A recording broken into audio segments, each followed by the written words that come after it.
en el Evangelio de Lucas. Estamos recorriendo el Evangelio de Lucas ya hace varias semanas y nos quedan muchísimas más, así que el Señor nos ayude, nos guíe en todo este tiempo. Estamos comenzando el capítulo 3, un precioso pasaje que hoy vamos a leer juntos hasta capítulo 3, versículos 1 al 20. Pero no vamos a hacer toda esa estructura, vamos a ir hasta el versículo 14 y si el Señor lo permite, el próximo domingo vamos a terminar los últimos versículos. Y es muy importante el tema que trata Lucas en este mensaje de Juan el Bautista, es muy importante. Y por eso no quisiera que pasara así rápido los 20 versículos, sino que quiero tomarme el tiempo. Incluso el domingo que viene posiblemente repita algunas cosas de las que hoy vamos a estar viendo. Es muy importante, es fundamental esto. De hecho, Juan el Bautista está preparando lo que va a ser el ministerio de Jesús y intencionalmente Lucas lo pone acá para marcarnos eso. Así que leemos y luego vamos a orar nuevamente al Señor pidiéndole su guía en esta mañana. Versículo 1 dice: en el año 15 del imperio de Tiberio César, siendo gobernador de Judea Poncio Pilato, y Herodes tetrarca de Galilea, y su hermano Felipe tetrarca de Iturea y de la provincia de Tracónite, y Lisanias tetrarca de Abilinia, y siendo sumos sacerdotes Anás y Caifás, vino palabra de Dios a Juan, hijo de Zacarías, en el desierto.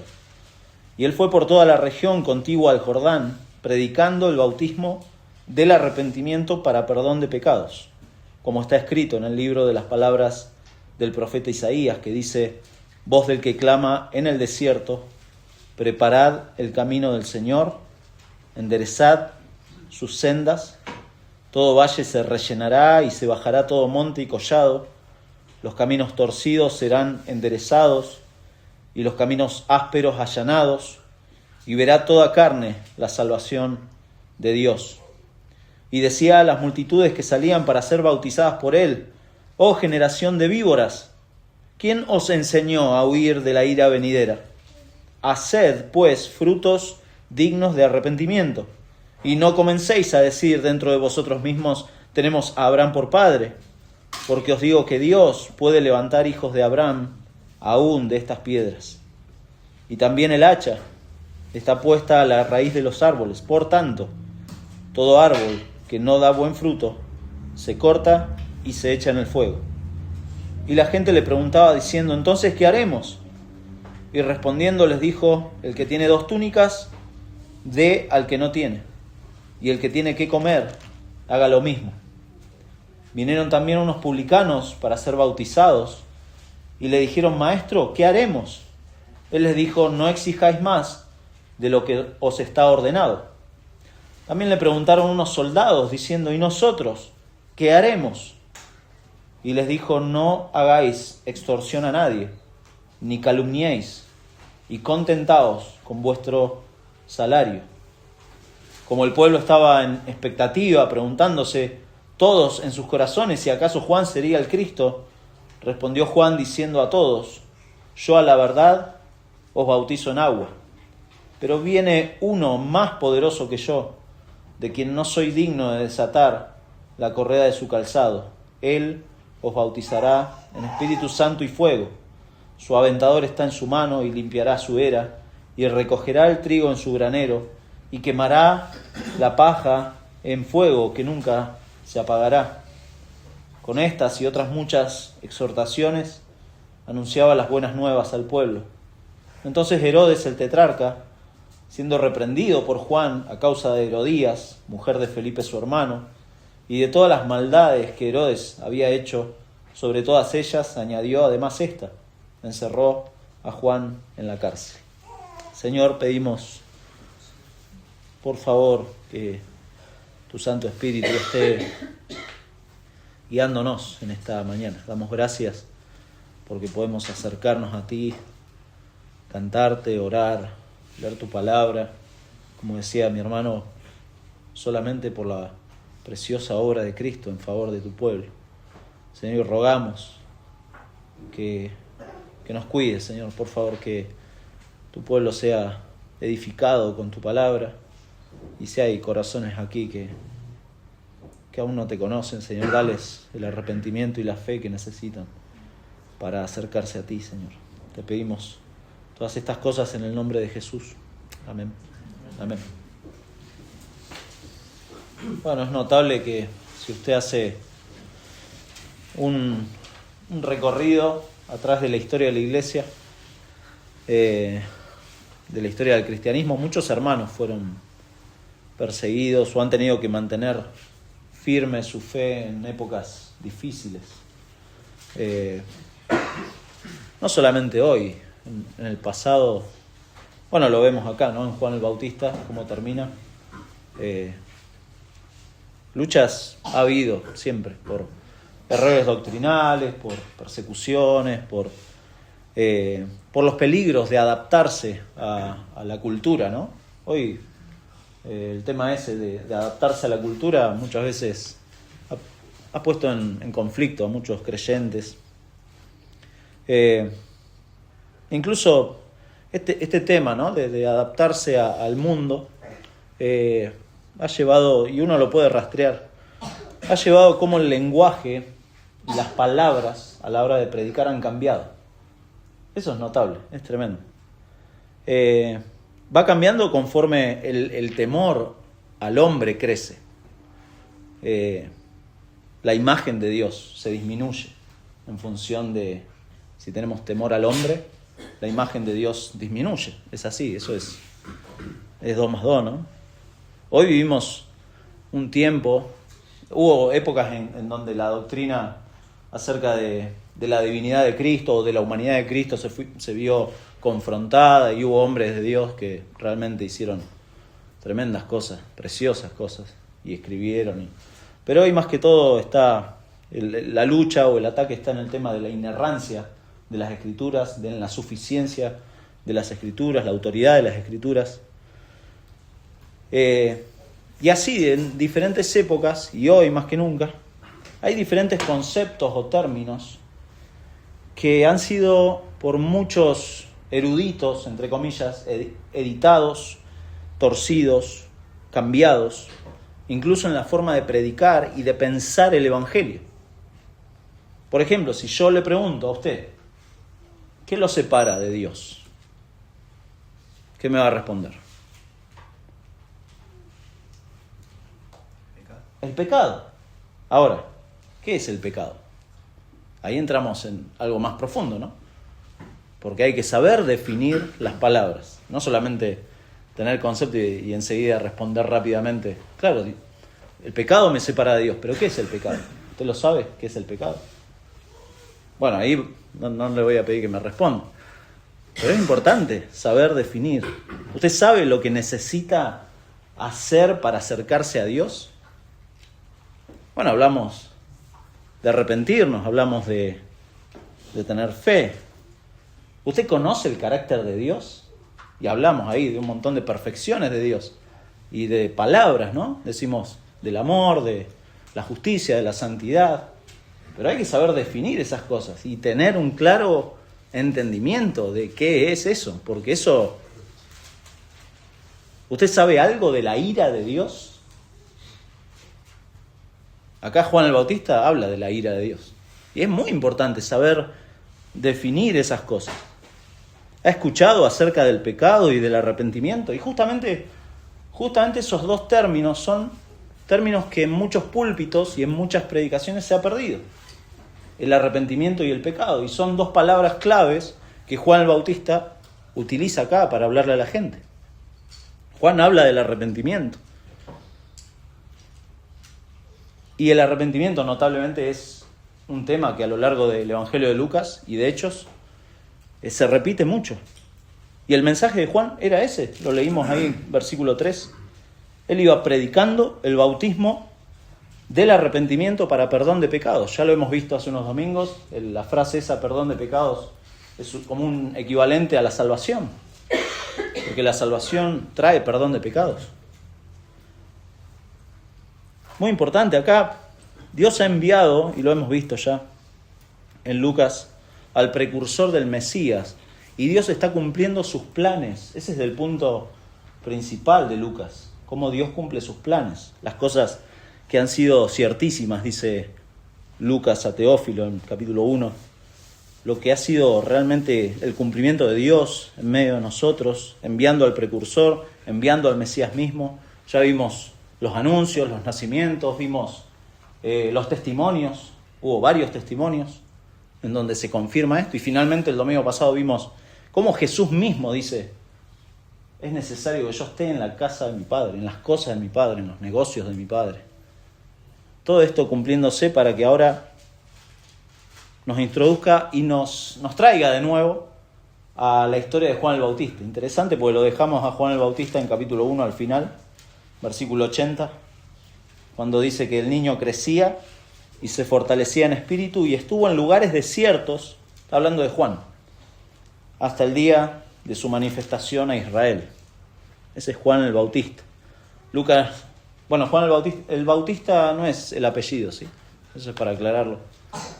Era Juan, y el Bautista por lo que hacía, ¿no? Lucas no nos da la razón ahí en versículo 80 de capítulo 1 de por qué está en lugares desiertos, no nos dice, pero ahora retoma la vida de Juan, siendo Juan ya adulto y desarrollando su ministerio y dando un mensaje bastante claro, ¿no? Bastante notable y un mensaje que no cambia. Es el mensaje que Jesús va a predicar, es el mensaje que los apóstoles van a predicar, es el mensaje que van a transmitir a la iglesia y que la iglesia sigue predicando. El mensaje del arrepentimiento para perdón de pecados. Ese es el mensaje, ese es uno de los temas principales de Lucas. Lucas es hermoso porque si usted recuerda las principales conversiones, tanto en Lucas como en Hechos, usted se va a acordar de la conversión de Zaqueo. Se va a acordar de la conversión del ladrón al lado de la cruz. Esas son conversiones. La conversión de Cornelio, del carcelero, la conversión de Saulo de Tarso. Todo eso lo escribe Lucas con una intención de mostrar este tema del arrepentimiento y la verdadera conversión. Y este es el mensaje de Juan.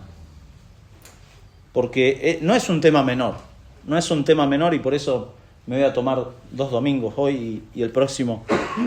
Es esencial para ser salvos.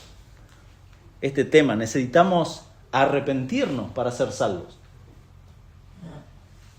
Necesitamos reconocer nuestra condición delante de Dios, darnos cuenta de nuestro pecado, de que somos nuestra condición. No es que hacemos pecado solamente, sino que nuestra condición de pecado nos condena delante de Dios y necesitamos volvernos a Dios, abandonar nuestros pecados y arrepentirnos realmente. Eso para aquel que no es salvo, claro. Necesitamos arrepentirnos, pero el creyente también. Vivimos una vida de arrepentimiento. Y esto no debería ser una carga, mi hermano, porque el arrepentimiento nos hace volver permanentemente a Dios. Eso es lo que hace. El arrepentimiento me hace volver a la cruz. Es esencial para la vida del creyente y para valorar no solamente la cruz de nuevo, sino para cambiar realmente. Los verdaderos cambios vienen cuando me vuelvo a Dios. No de otra manera. Cuando hay verdadero arrepentimiento. Por eso, como idea para el día de hoy, es que el verdadero arrepentimiento da frutos. Eso es lo que está mostrando Juan acá. El verdadero arrepentimiento da frutos, da evidencias. Por eso vamos a ver en primer lugar, un poco del contexto muy breve, acerca de la época en la que vino la palabra de Dios a Juan. Muy interesante, versículos 1 y 2. Luego vamos a ver el mensaje de Juan que prepara el camino al Señor, versículos 3 al 6. El mensaje de Juan y su urgencia, versículos 7 al 9. Y el mensaje de Juan y sus demandas o sus exigencias. ¿Por qué tiene demandas? Versículos 10 al 14. Y si el Señor lo permite, desde el versículo 15 al 20, el domingo que viene, ahí lo terminamos. Así que no le agarre ansiedad por ir hasta el versículo 20. Veamos en primer lugar la época en la que vino la palabra de Dios a Juan. Decimos época porque versículos 1 y 2, nos hablan, ¿no? Fíjese el contexto histórico. Dice, en el año 15 del imperio de Tiberio César, siendo gobernador de Judea Poncio Pilatos y Herodes tetrarca de Galilea, y su hermano Felipe, tetrarca de Iturea y de la provincia de Tracónite, y Lisania, tetrarca de Abilinia, y siendo sumos sacerdotes Anás y Caifás, vino palabra de Dios a Juan, hijo de Zacarías, en el desierto. Ese es el contexto, ¿no? Ahí los cristianos que leyeron, siempre recuerden, ¿no? Lucas escribió muchos años después a esta época. Y marca ahí estos personajes. Interesante, porque los cristianos que leyeron por primera vez Lucas, estos personajes ya eran historia. Ya eran del pasado. Lo notable es que no solamente estos personajes históricos han pasado, sino que posiblemente algunos de ellos fueran totalmente desconocidos para el lector. Lo que no ha pasado y lo que ha prevalecido ha sido la palabra del Señor, el mensaje de Dios, a pesar de todos estos gobernantes y de todas estas personas que estaban encumbradas en ese momento y eran, fíjese, habla del emperador de Roma, habla de los gobernadores, habla de los líderes judíos de esa época. Eran las personas más importantes de la época, pero lo que ha prevalecido y lo que ha permanecido es la palabra del Señor. De hecho, al día de hoy, si usted le pregunta a sus hijos o a usted mismo, le digo, ¿quién es Tiberio César? Me va a quedar mirando como diciendo, y algunos de allá, Tiberio César, ¿quiénes son estos Herodes? Búsquelo por Wikipedia, no sé, capaz que encuentra algo. Hay mucha información. No se preocupe, no nos vamos a centrar en estos personajes, porque posiblemente ni sepa quién sea, pero búsquelo. Los menciona con una intención Lucas para mostrarnos en qué contexto. Si uno le pregunta a usted, ¿quién es Poncio Pilato? Quizá ahí ya se familiariza un poquito más, dice, sí, lo conozco, capaz que vi alguna película acerca de los evangelios y sé quién es Poncio Pilato, o Anás y Caifás incluso, lo asociamos, ¿no?, con los evangelios. Pero lo que hace Lucas, además de mostrar el contexto histórico, muy interesante, usa un lenguaje que es de la profecía. Está marcando la entrada de un profeta, que es Juan el Bautista. Y usa este lenguaje que es muy similar a, por ejemplo, hoy leímos Isaías 40, pero si usted va a Isaías 1:1, no lo busque, pero ahí dice, visión de Isaías, hijo de Amós, que le dio palabra a Judá y a Jerusalén, en días de los reyes, fulano, no me acuerdo de todos los reyes, no me pida, pero son 4 reyes en donde Isaías predicó, dio su mensaje. Lo mismo usted puede encontrar en otros profetas.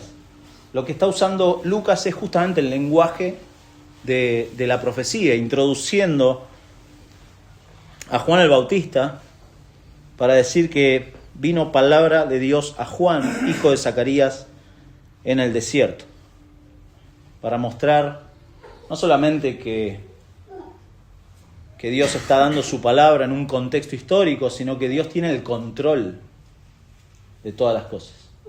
Y esto es lo que prevalece. Esto es lo que Lucas quiere mostrar. El plan de Dios está cumpliendo. El verdadero poder no lo tiene Tiberio, no lo tiene Pilato, no lo tiene Anás y Caifás, lo tiene Dios. Dios es el que tiene el control y el poder de todas las cosas. Y lo presenta a Juan en un contexto plagado de corrupción. Si uno revisa la historia de todos estos gobernantes o incluso del poder religioso de esa época, plagado de corrupción. La decadencia social era tremenda. Y en medio de eso, Juan el Bautista, notable. Notable por lo que va a decir, ¿no? Y por todo no solo el mensaje, sino todo lo que va a pasar en el Evangelio de Lucas está dentro de este contexto de decadencia. Una decadencia que no solamente la tenían los religiosos o los políticos de la época, sino que la gente también. Y Juan el Bautista se va a encargar de marcarle eso a la gente. La gente también estaba en decadencia. Por eso, veamos en segundo lugar el mensaje de Juan que prepara el camino al Señor. ¿Qué predicaba Juan en su tiempo? Versículo 3.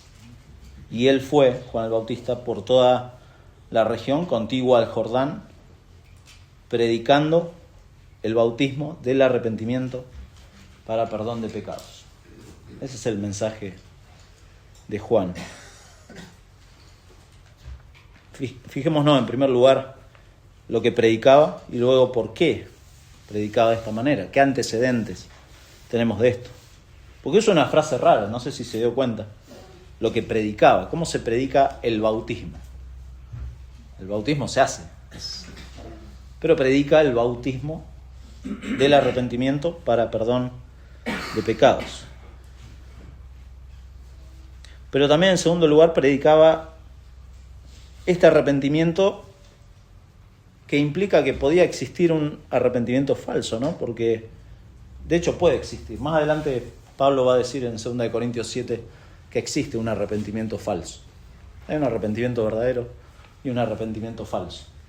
Entonces Juan predica el verdadero arrepentimiento para perdón de pecados. Eso que predicaban los profetas del Antiguo Testamento, principalmente los profetas menores, predicaban el arrepentimiento. Y Juan continúa con ese mensaje. Eso predicaba él. Pero también en tercer lugar vamos a ver que hay una urgencia frente a esta predicación. Esto es algo serio. Eso está diciendo Juan. Uno lee esto y no puede decir, no, esto no es urgente. No, esto es urgente. Y por eso Juan predica de esta manera. El bautismo, interesante este tema, porque el bautismo no era para los judíos. En esta época, en la época intertestamentaria, cuando hubo un silencio a partir de Malaquías en el Antiguo Testamento, hubo un silencio como de 400 años, y en medio de eso se empezó a dar una práctica en donde los gentiles se bautizaban, los bautizaban. Se conocía como el mikveh, era un baño ritual para purificación, para considerar a la persona que salía del agua limpia por las impurezas de su paganismo. Eso era el mikveh. Y esto hacían los judíos. ¿Por qué? ¿Por qué menciono esto? Porque esto es fuerte lo que está diciendo Juan el Bautista. Es muy fuerte. Les está diciendo a los judíos que ellos necesitan bautizarse. Porque esto era para los gentiles, para que se unieran al pueblo del pacto. Y Juan les está diciendo, se lo va a decir en versículo 8, que ustedes se creen que son hijos de Abraham, pero no lo son. Y necesitan bautizarse, porque han caído en una apostasía. Obviamente, yo para aclararle a usted, el bautismo de Juan no es el mismo que el bautismo que nosotros conocemos. Y ahora vamos a ver por qué. No tiene relación. Para el judío, Juan les estaba diciendo que tenían que volver a relacionarse con Dios bajo las condiciones del pacto que tenían con Dios. Al gentil era para dejar sus ídolos para volverse a Dios. Pero para nosotros simboliza luego, ¿no? Porque todavía no pasó, nuestra identificación con Cristo, nuestra identificación en su muerte y en su resurrección. Eso estamos diciendo, que alguien ha muerto en Cristo y ha resucitado una nueva vida. Es un simbolismo de lo que Dios ha hecho en el cristiano, ¿no? Pero esto todavía no ha pasado. Cristo todavía no ha muerto, no ha ido a la cruz, no ha resucitado, entonces esto es previo. Esto es lo que va a pasar, si recuerdan Hechos, había unos discípulos que habían sido bautizados en el bautismo de Juan y llegan los apóstoles y los tienen que bautizar en el bautismo de Jesús. Tiene relación con eso, en que el bautismo de Juan no tenía el reconocimiento todavía del Evangelio como lo conocemos nosotros. Y por eso los apóstoles tienen que aclararles y bautizarlos en el nombre de Jesús. Pero bueno, esto aún no ha... Perdón que divagué un poquito con eso. esta predicación de Juan implicaba que toda la nación era apóstata. Les estaba diciendo, no, ustedes no tienen ni idea del arrepentimiento, de lo que significa el arrepentimiento.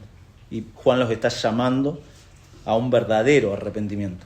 Ahora, ¿qué es arrepentimiento? Bueno, en el Nuevo Testamento se utilizan dos palabras. Uno es metanoia, que es como el cambio de mente, una redirección, una reconsideración, un cambio de actitud frente al pecado. Mientras que la otra palabra, que es un poquito más larga, metamelomai, no importa si no se la acuerda, habla de un aspecto de lamentarse, no solamente apartarse del pecado, sino realmente lamentarse. No necesariamente un lamento que se exterioriza, no es llorar ni nada de eso, sino realmente sentirlo en el corazón, ¿no? Que me he alejado de Dios y que estoy demasiado lejos y no puedo acercarme por mis medios. Es decir, involucra tanto el apartarse del pecado como acercarse a Dios. Eso es el arrepentimiento. Es decir, no hay verdadero arrepentimiento si solamente me aparto del pecado. Porque eso es lo que naturalmente hacemos. Me aparto del pecado para hacer cosas buenas. Digo, bueno, eso es 180 grados a lo bueno. Pero no es eso. Es 180 grados a volverse a Dios. Es volverse a Dios. Eso es el verdadero arrepentimiento. No es empezar a hacer cosas buenas. Cualquiera puede hacer cosas buenas. Hay mucha gente que hace cosas buenas. Pero volverse a Dios, no todos lo hacen. Incluso los cristianos. Cuando decimos, no, yo estoy arrepentido de esto, ¿en serio? ¿Y cómo sabe que está arrepentido? Y porque empezó a hacer cosas. No, vuélvase a Dios. Diga lo mismo que Dios dice acerca de lo que hizo.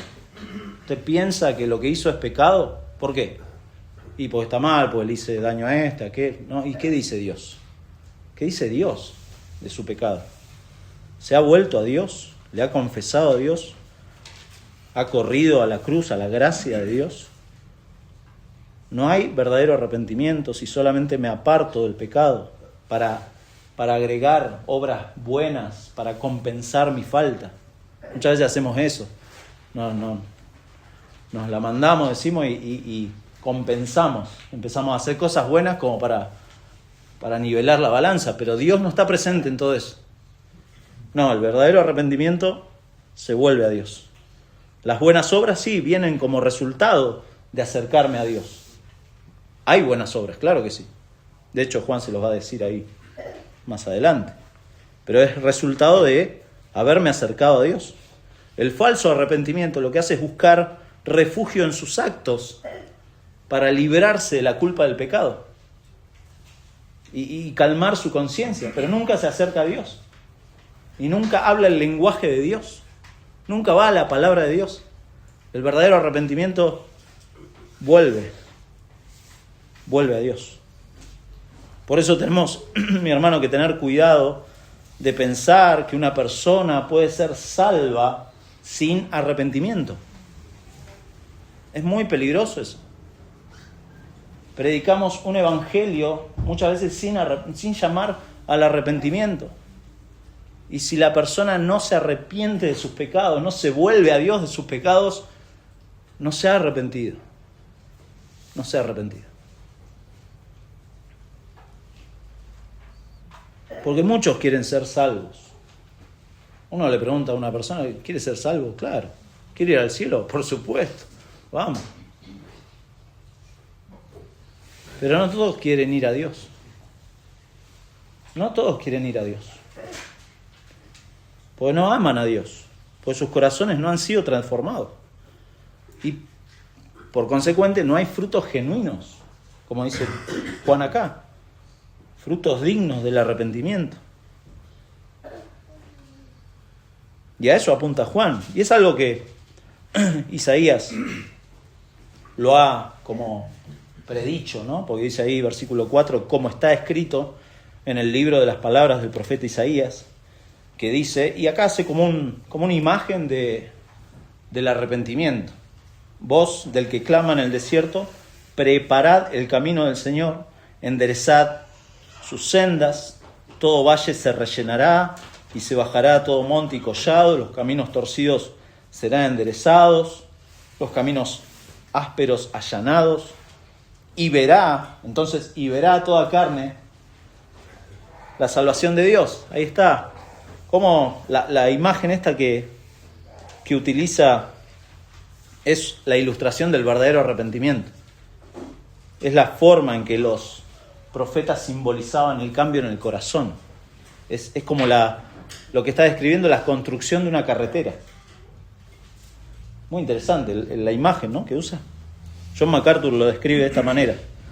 Él dice: el desierto simboliza el corazón pecador y el arrepentimiento implica llevar luz a la profundidad y oscuridad del corazón, representado por rellenar los valles. Humillar el orgullo humano se halla descrito en la imagen de bajar las montañas y colinas. Los aspectos torcidos, engañosos, perversos y descarriados se deben enderezar, y todos los demás lugares ásperos en el corazón, trátese de egoísmo, amor al dinero, amor al mundo, lujuria, indiferencia o incredulidad, deben ser allanados. Solo entonces los verdaderos arrepentidos verán la salvación de Dios. Claro, es como que es una preparación. Bueno, MacArthur en su mensaje dice: es como la autopista de la salvación, porque está preparando un camino. Eso está describiendo Isaías acá, Isaías 40, y es el mensaje porque está diciendo como está escrito. O sea, lo que está diciendo Juan el Bautista ha sido predicho por Isaías, y acá lo describe de manera preciosa. Entonces uno se tiene que dar cuenta de que esto es muy importante, este tema del arrepentimiento, no solamente para salvación del pecador, sino también para el creyente. Muy importante, porque ¿cómo crece en su fe el creyente si no se arrepiente de sus pecados? Pues, a ver, hermano, pecamos todos los días, muchas veces. ¿Cuánto nos arrepentimos para cambiar realmente? Teniendo en cuenta qué es el arrepentimiento. Es volverme a Dios, pedirle ayuda a Dios, y que Dios me diga a través de su palabra por qué estoy pecando. Ahí va a haber un cambio. Si no se vuelve a Dios, no va a haber cambio. Se va a volver a buenas obras, se va a volver a argumentos, pero no va a haber cambio si no se vuelve a Dios, porque no va a haber verdadero arrepentimiento. Preparad el camino. Y todos los verbos acá, interesante, están en pasivo, lo que significa que Dios prepara el pueblo bien dispuesto para obedecerlo. Como dice, bueno, más adelante Lucas en Hechos, capítulo 16, dice que preparó el corazón de Lidia, ahí en Filipos, ¿recuerdan? A Lidia le preparó el corazón para que escuchara la palabra y obedeciera la palabra. Y ahí empezó la obra en Filipos, tremendo. Juan estaba diciendo acá que todos los judíos habían apostatado, necesitaban arrepentirse de manera urgente. Por eso decimos que en tercer lugar, el verdadero arrepentimiento tiene una urgencia. Y en esto quisiera tener cuidado, obviamente, porque entendemos que la salvación no es por obras. Usted lo sabe, ¿no? La salvación no es por sus obras, es por la gracia de Dios, por lo que Dios ha hecho. Pero también que podamos ver que este mismo mensaje que Juan el Bautista está predicando es el que Jesús va a predicar después, es el que, lo dijimos antes, es el que los apóstoles predicaron, y es el mismo mensaje que fue transmitido a la iglesia y que la iglesia sigue predicando, el mensaje del arrepentimiento para perdón de pecados. Por eso dice, versículo 7, y decía a las multitudes que salían para ser bautizadas por él: oh generación de víboras, ¿quién os enseñó a huir de la ira venidera? Haced pues frutos dignos de arrepentimiento, y no comencéis a decir dentro de vosotros mismos: tenemos a Abraham por padre, porque os digo que Dios puede levantar hijos de Abraham aún de estas piedras. Y ya también el hacha está puesta a la raíz de los árboles. Por tanto, todo árbol que no da buen fruto se corta y se echa al fuego. Lo que está haciendo Juan acá es advertir. Hay una advertencia sobre falsas esperanzas que tienen estos judíos. Los confronta con sus falsas esperanzas diciendo, ustedes dicen que tienen a Abraham por padre. ¿Cómo podremos trasladarlo? Quizá usted piensa que porque va a una iglesia sana, que se enseña buena doctrina, tiene esperanza en esas cosas, pero quizás no se arrepintió realmente. Y eso sería lo grave, ¿no? Tener falsas esperanzas y no tener su esperanza fundada en lo que Dios dice acerca de su condición y de lo que necesita para acercarse a Él. ¿En dónde tienen sus esperanzas? Y él, Juan el Bautista, los confronta y fíjese cómo ve a las multitudes como serpientes que escapan del fuego. ¿Quién les enseñó a huir de la ira venidera? Porque estaban en el desierto y, bueno, había un predicador que veía esa imagen, ¿no? Como de fuego y la serpiente como escapando y diciéndole Juan el Bautista esta frase tremenda. Y menciona acá, ¿no? La ira de Dios. Bueno, otro mensaje que es impopular hoy. Es raro encontrar mensajes acerca de la ira de Dios. Si usted los busca, es difícil. Pero Juan ve a la gente ir a bautizarse y usted diría, pero qué poco tolerante, ¿no? Uno lo ve así a Juan, como un hombre duro, vestido raro y diciendo generación de víboras. Si ven, iban a bautizarse, Juan, tené un poquito, eso le diríamos hoy nosotros, tené un poquito de compasión, van a bautizarse, tené un poquito de... Pero ¿por qué les dice Juan, generación de víboras? ¿Quién les enseñó a huir? Porque lo que estaban haciendo estos judíos era añadir esto de bautizarse, añadir un rito para calmar sus conciencias. ¿Se da cuenta? Es algo que hacemos naturalmente. Añadimos cosas. Añadimos a Dios. Añadimos cosas de Dios para calmar nuestra conciencia, mi hermano. Añadimos... Y no son cosas malas. El bautizarse no era algo malo. De hecho, es algo que luego vemos como un mandato, pero añadirlo como un rito para calmar mi conciencia, bueno, eso no es arrepentimiento. Agregar, no sé, venir a la iglesia, leer la Biblia, añadir orar, añadir tener comunión con los hermanos, todas cosas que son una bendición, son medios de gracia, decimos. Pero si no estoy buscando a Dios de corazón, todo eso son todos ritos y ceremonias que no tienen nada que ver con el verdadero arrepentimiento. Son cosas que se añaden. ¿Se da cuenta? Y por eso Juan les dice, ¿quién les enseñó? Yo no les enseñé. No sé quién les enseñó a huir. Es como una pregunta capciosa que hace Juan. ¿Quién les enseñó a huir de esta forma, no? Queriéndose bautizar. ¿Quién les enseñó? Tremendo. Es hacer algo que no es incorrecto, bautizarse, pero las motivaciones que tenía esta gente no era la correcta. Y fíjese ahí cómo ilustra el versículo 9 la ira de Dios. Ya también el hacha está puesta a la raíz de los árboles. Por tanto, todo árbol que no da buen fruto se corta y se echa al fuego. Bueno, en medio de eso de nuevo, ¿no? Las falsas esperanzas de ser descendientes de Abraham, se dice. Ustedes piensan que, bueno, por ser descendientes de Abraham, ya está, tienen asegurada la salvación. Por ser, bueno, quizá los que son creyentes de hace años, es ver las generaciones siguientes, ¿no? Hay veces uno piensa en nuestros hijos y usted sabe, ¿no? La salvación no se hereda, ¿no? Porque mi familia viene a la iglesia, ya está, tengo asegurado. Bueno, eso pensaban los judíos. Somos hijos de Abraham y estamos tranqui. Pero no están tranqui, porque no hay arrepentimiento verdadero, no están buscando a Dios. ¿Por qué? Porque la realidad La realidad del arrepentimiento se va a evidenciar por los frutos. Por eso notablemente les dice, haced, versículo 8, haced pues frutos dignos de arrepentimiento. Esa palabra haced es un imperativo, o sea, es algo que los manda a hacer, es obligatorio. Y eso les marca la responsabilidad que tienen delante de Dios. ¿Hay responsabilidad? Hay responsabilidad, por supuesto. Esto habla de una verdadera conversión, de una redirección de la vida, porque he buscado a Dios, Dios me ha salvado, Dios me ha buscado primeramente, siempre lo entendemos de esa manera, pero hay una redirección y se evidencia en vidas cambiadas.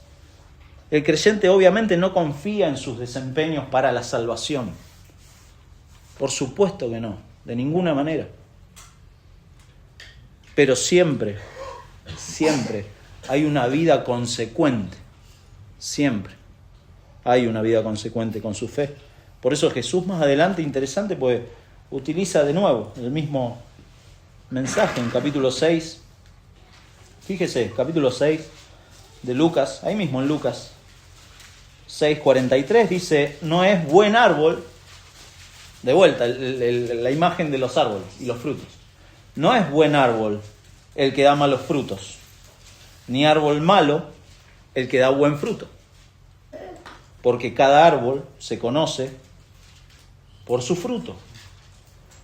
Pues no se cosechan higos de los espinos, ni de las zarzas se vendimian uvas. Esa es la imagen, obvio. No pasa esto. Y da la explicación Jesús. El hombre bueno, del buen tesoro, de su corazón, saca lo bueno. Y el hombre malo, del mal tesoro, de su corazón, saca lo malo. Porque de la abundancia del corazón habla la boca. Ahí está mostrando. Pero es notable después en qué se fundamenta esto. Versículo 46. ¿Por qué me llamáis Señor, Señor, y no hacéis lo que yo digo? Hay que hacer. Todo aquel que viene a mí y oye mis palabras y las hace, os indicaré a quién es semejante. Semejante es al hombre que al edificar una casa cavó y ahondó y puso el fundamento sobre la roca. Y cuando vino una inundación, el río dio con ímpetu contra aquella casa, pero no la pudo mover porque estaba fundada sobre la roca. Mas el que oyó y no hizo, semejante es al hombre que edificó su casa sobre la tierra sin fundamento, contra la cual el río dio con ímpetu, y luego cayó y fue grande la ruina de aquella casa. Es interesante porque, ¿qué está diciendo Jesús ahí? ¿Que es por obras? No. Está diciendo de cuál es tu fundamento. ¿Cuál es tu fundamento? ¿Sobre qué estás construyendo tu vida? Juan el Bautista está diciendo lo mismo. Está diciendo qué frutos hay de que te has arrepentido verdaderamente. Hay que verlo. Hay que verlo. Eso es lo que Santiago plantea en su carta.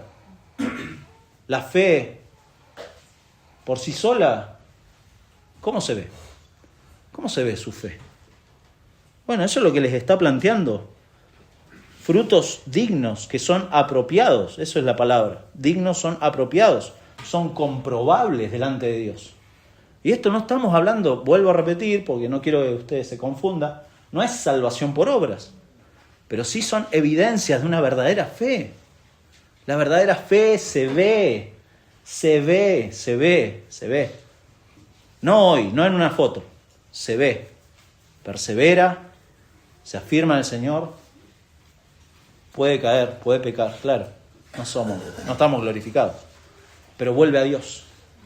La verdadera fe, el verdadero arrepentimiento siempre vuelve a Dios y siempre busca honrar al Señor en todo momento. Frutos dignos. No sirve escudarse delante de los hombres con frases como, bueno, el Señor conoce mi corazón. No sé si lo he escuchado. No sé si alguien se le ha acercado y le ha dicho, no, bueno, el Señor conoce mi corazón. Es como que me escudé para decir, bueno, no soy responsable delante de nadie. Yo sé que el Señor me entiende. ¿Has escuchado esa frase? Muy interesante esa frase. Sí, el Señor nos entiende, el Señor conoce nuestros corazones, esos son verdades, son obvias, ¿no? Verdades obvias. Pero no me puedo escudar detrás de esas frases para excusarme. Otros piensan que el esfuerzo humano propio estorba la obra del Espíritu. ¿Lo has escuchado eso también? Bueno, no está en la Biblia. No está en ningún lado de la Biblia. O que la santidad se recibe descansando pasivamente en Dios. No, yo estoy descansando en el Señor y ¿qué estás haciendo para obedecer al Señor? ¿Qué estás haciendo? Porque hay que hacer. Si el Señor ha transformado tu corazón, ha redireccionado tu vida, se debería ver. Eso, tenga cuidado, pues eso es un engaño. Es un engaño. Aquello que le gusta quizá la historia. Hay muchos movimientos. Los movimientos de santidad se llaman. Y uno nació en un lugar en Inglaterra, en Keswick. Búsquelo si quiere anotarlo. El movimiento de Keswick. ¿Qué es eso? De contemplar y decir, no, deja a Dios que haga y Dios hace. No, no funciona así. No funciona así. Según el Nuevo Testamento no funciona así. Uno tiene que dejar, mi hermano, de especular, de disfrazar con argumentos nuestra vida. Y tiene que confesar delante de Dios y en el corazón estoy pecando y me estoy escudando con argumentos.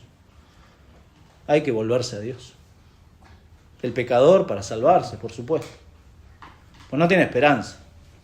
Si alguien no confía en el Señor y no va a Cristo, no tiene ninguna esperanza. Pero el creyente que no se vuelve a Dios para cambiar, está en una confusión, se está engañando. En último lugar, veamos el mensaje de Juan, que tiene sus demandas, versículos 10 al 14. ¿Qué haremos? Dice la gente, ¿no? Le pregunta la gente a Juan. Y hay un énfasis, fíjese que 3 veces se utiliza la misma pregunta en estos versículos, ¿no? Leemos, dice versículo 10, y la gente le preguntaba diciendo, entonces, ¿qué haremos? Y respondiendo les dijo, el que tiene 2 túnicas, dé al que no tiene, y el que tiene que comer, haga lo mismo. Vinieron también unos publicanos para ser bautizados, y le dijeron, maestro, ¿qué haremos? Segunda vez. Él les dijo, no exijáis más de lo que os está ordenado. También le preguntaron unos soldados diciendo, ¿y nosotros qué haremos? Y les dijo, no hagáis extorsión a nadie, ni calumniéis, y contentaos con vuestro salario. ¿Qué haremos? ¿Qué haremos? Interesante, porque en Lucas y después en Hechos también se repite esta pregunta. ¿Qué haremos? ¿Recuerda al carcelero cuando encuentra, están todas las puertas de la cárcel? Yo me imagino esa escena, el susto que se debe pegar a ese hombre. ¿Qué haré?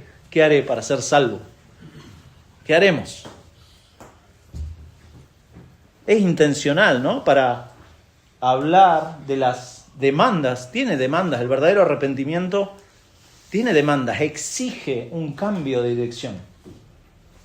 Dios no lo salvó, mi hermano, para que usted siga viviendo su vida autónoma de Dios. No. Dios lo rescató. Vaya a saber de qué. Y salvó su vida de una condenación segura. Compró a un pueblo con su sangre para que usted siga viviendo su vida como se le ocurre. De ninguna manera. De ninguna manera. El Nuevo Testamento no describe al cristiano como alguien autónomo de Dios, que disfruta de su salvación futura y la espera, pero en esta vida hoy sigue arraigado y sigue idolatrando otras cosas y no vuelve a Dios. No es así. ¿Qué haremos? ¿Qué haremos? Esta gente se dio cuenta de que las cosas no estaban del todo correctas, pero es una pregunta honesta, porque se dan cuenta de que tienen que cambiar su manera de vivir. La vida del creyente cambia, hay transformación, el corazón cambia Pero naturalmente la vida también. La vida del creyente cambia. No sigue igual. Por eso siempre cuando hablamos del testimonio personal, hay, ¿no?, un antes y un después de Cristo. Porque hay cambios evidentes que se ven. No perfectos, no estamos hablando de perfección automática, sino de cambios que se ven. El arrepentimiento es un cambio que finalmente se manifiesta en cambios externos. El cambio lo produce Dios, claro. Pero las cosas externas nacen de ese corazón transformado, naturalmente. Notablemente, fíjese en los 3 casos que menciona Juan acá, que les vienen y le preguntan. Los 3 muestran la rivalidad que hay en nuestro corazón, ¿no?, con el tema de la codicia y de la avaricia. Porque es uno de los principales problemas. De hecho, en Lucas vamos a ver, en Lucas y en Hechos se puede ver, que el problema de la avaricia, el amor a las cosas materiales, es el gran problema de nuestro corazón. Es el gran problema, es tremendo. La fuerza que tiene. Pero cuando hablamos de cosas materiales, o las acciones que nos llevan al deseo por lo material, también tendremos que preguntarnos cómo usamos el tiempo, cómo es el uso de nuestros recursos, cuáles son nuestras prioridades en la vida. Porque generalmente la gente está enfocada en su realización personal, en sus agendas, en su prosperidad económica, en su reputación social. Son otros dioses que compiten, mi hermano, con nuestro corazón, con Dios, ¿no? Dios y estas cosas. Y Juan les está indicando con imperativos las demandas que tiene el arrepentimiento. No es que tienen que hacer estas cosas para salvarse, no es para salvación, pero son resultados, son evidencias. Y cuando Juan les dice, a la gente le dice, el que tiene 2 túnicas, dé al que no tiene, es un imperativo. Háganlo, hagan esto. Las 2 túnicas, la palabra es como una ropa interior que se usaba para abrigarse. Bueno, el que tiene 2, dé al que no tiene. No hay mucho que analizar ahí. Interesante porque dice el que tiene que comer, no dice el que tiene que de sobra. No dice el que tiene que comer, también haga lo mismo. Haga lo mismo. Está diciendo Juan acá que la forma de mostrar que ahora uno ha sido transformado, su corazón es sensible a las cosas de Dios, es que es también sensible a los demás. A los demás, sin importar quiénes sean los demás. Mi corazón ha cambiado, el Señor me ha cambiado. Entonces, si hay arrepentimiento, como vamos a ver más adelante, hay amor al prójimo. Si hay arrepentimiento, hay amor al prójimo. Amo a mis hermanos, lo que dice 1 de Juan. ¿Cómo puedes amar a tus hermanos? ¿A quien ves? ¿No podés amar? Bueno, estás diciendo que amás a Dios. Como que no condice, ¿no? Usted no es que tengo que aprender a amar. No, tiene que amar. Más allá de lo que sean los demás. No me quedo indiferente. El verdadero arrepentimiento es, dijimos, volvernos del pecado a Dios, no hacia las buenas obras. No habla de penitencia, porque eso sería una confusión. Pero sí hay evidencias. Sí hay evidencias. Cuando volvemos a Dios arrepentidos, se ve en el segundo mandamiento, ¿no? Amar al prójimo. Se ve, naturalmente. La gente que confiaba acá en las ceremonias, en su templo, en sus fiestas, debía arrepentirse y eso se iba a ver con los demás. Y lo mismo los publicanos, que eran traidores de su nación, eran recaudadores de impuestos, habían traicionado a los de su propia nación. Interesante que Juan no les dice que dejen de ser publicanos. Le dice sean honestos con su trabajo. A la gente tampoco le dice dejen de celebrar sus fiestas o dejen de ir al templo. No. Los llama a un verdadero arrepentimiento, un volverse a Dios. Y lo mismo los soldados. Bueno, los soldados acá no nos dicen si eran soldados romanos o si había una policía local entre los judíos. Posiblemente fueran ellos. que violentaban al pueblo, dice, que los extorsionaban, que le pedían coimas para aumentar su sueldo. Cualquier parecido a la realidad no es coincidencia, es el mismo corazón del hombre, pero los soldados hacían eso. De vuelta, no les dice dejen de ser soldados, sino que hagan bien donde el Señor los haya llamado, hagan bien donde estén. Muestren este verdadero arrepentimiento que resulta en cambios de vida. Porque la verdadera fe, mi hermano, no es un complemento de mi vida. Dios no me vino a mejorar. Dios me vino a transformar. Dios me vino a transformar. Y si no hay vida transformada, posiblemente, es sin duda, es porque no hay vida. Si no hay transformación de vida, no hay vida. No hay frutos. Eso es lo que plantea Santiago. Dice, la fe sin obras es muerta. Es una fe que no sirve. Es una fe que no le va a servir cuando se enfrente con Dios cara a cara, no le va a servir decirle, no, estoy esperando que en mi corazón, no, la vida transformada se ve. Dios ya me aceptó. Eso es glorioso. Dios me aceptó en Cristo. Cristo ha hecho todo. Y ahora, ¿cómo no voy a tener un corazón agradecido? Y querer vivir para su gloria. Si Dios ya me aceptó cuando yo no merecía ir al trono. De ninguna manera, ninguno de nosotros tenemos el mérito o el derecho a acercarnos al trono de su gracia. Ninguno puede levantar la mano acá y decir, no, sí, yo puedo porque... No. Pero ahora porque entiendo que Dios me aceptó y que Él me salvó, es porque tengo que cambiar. Quiero cambiar. Claro que sí. ¿Cómo que no?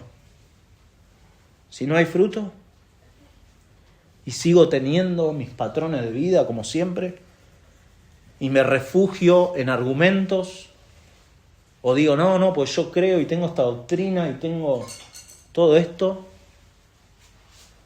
bárbaro, está bien que lo tenga, es correcto, que crea algo correctamente, bíblicamente. Pero si no hay frutos y mi vida sigue siendo lo mismo, tengo que tener cuidado porque quizás no soy cristiano. Hay cambios, usted se ha preguntado, hay cambios desde que Dios me salvó a hoy. No hablo, por favor, no hablo de perfección, eso se va a dar en la gloria. Pero usted puede identificar cómo la gracia de Dios ha ido actuando en su vida. Mi hermano, nuestra fe nunca se describe en la Biblia como una fe pasiva. Y este mensaje de Juan muestra eso. Muestra eso. El mismo mensaje que nuestro Señor Jesucristo va a predicar. El mismo mensaje que los apóstoles van a predicar. El mismo mensaje que ahí en Hechos 4 la iglesia perseveraba en este mensaje. Y es el mensaje que vamos a seguir predicando hasta que Cristo vuelva. Porque si el pecador no se arrepiente, va a ser condenado. Y ese es el mensaje que tenemos que transmitir. Arrepiéntanse y crean en la única obra por la cual Dios los puede aceptar. No los va a aceptar por ninguna otra obra. Ahora, si usted es salvo, bueno, su fe se va a evidenciar. Naturalmente. No místicamente, sino naturalmente. Porque usted va a querer agradar al Señor, va a leer en su palabra y va a ver que, somos mandados por el Señor a vivir una vida de arrepentimiento, que tenga frutos dignos de arrepentimiento. Vamos a orar, hermanos. Señor, gracias de nuevo por tu palabra. Gracias porque, Señor, estamos acá frente a esta mesa y no tenemos que olvidar el fundamento por el cual hacemos todas las cosas. Nuestro Señor Jesucristo es es la piedra, la roca sobre la cual tu iglesia es edificada por ti, Señor, y te damos muchas gracias porque a la luz del Evangelio hoy somos movidos de otra manera. El amor de Cristo nos moviliza, nos constriñe, porque ya no vivimos para nosotros, porque tú nos has salvado y nos has comprado, Señor, y no hay derecho a querer vivir vidas independientes de ti, Señor. Gracias por este Evangelio que estamos recorriendo, Señor. Gracias por esta claridad en el mensaje de Juan el Bautista y gracias porque nuestro Señor también predicó justamente eso y lo transmitió a otros hombres y tampoco tenemos derecho de modificar o de tergiversar este mensaje, Señor. Gracias porque tú nos has dado ese arrepentimiento, tú nos has transformado el corazón y gracias por acompañarnos y guiarnos con tu gracia, Señor, durante este proceso de santificación hasta que tú vuelvas, Señor. Por favor, ayúdanos a ser obedientes, ayúdanos a ver en tu palabra aquellas cosas que como creyentes tenemos que cambiar, Señor, y hacerlo, no esperar, no va a venir algo desde afuera que... Y Padre, por favor, si hay corazones aquí que aún están endurecidos contra ti, aún te rechazan, obra ese milagro que has hecho en muchos de nosotros. Señor, te pedimos, por favor, ten misericordia de esas vidas. Señor, te lo pedimos en Cristo Jesús. Amén. Amén.